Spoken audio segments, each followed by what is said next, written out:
Hello friends, welcome back to our YouTube channel Armenia Dental Tutorials. Today we are going to learn about the topic Dicor.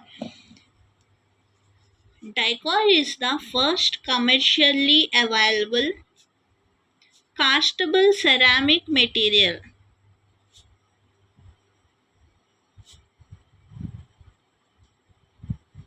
The first commercially available castable ceramic material is known as Dicor. It has been developed by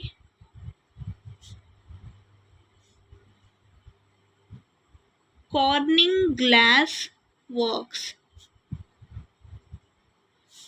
and it has been marketed by Dentsply International.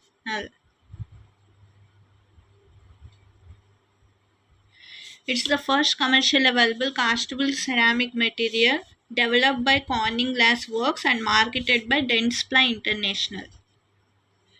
It is a castable glass which forms and inlays facial veneers or full crown restorations.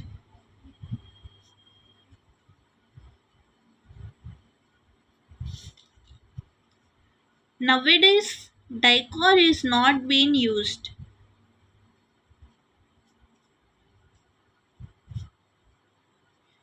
Nowadays, Dicor is not being used because of its few drawbacks like it has very low tensile strength very low. That's why nowadays we are not using Dicor. And one more is it tends to fracture very easily in stress bearing areas. Fracture easily in stress bearing areas. Let us summarize what we have studied. Dicor is the first commercially available castable ceramic material. It has been developed by Corning Glass Works and marketed by Dentsply International. Hence the name Dicor. It is a castable glass which forms into and inlays facial veneers or full crown restorations. Nowadays, we are not using Dicor because of its drawbacks, such as it has very low tensile strength as well as it fractures easily in stress bearing areas. Thank you. Subscribe to my YouTube channel.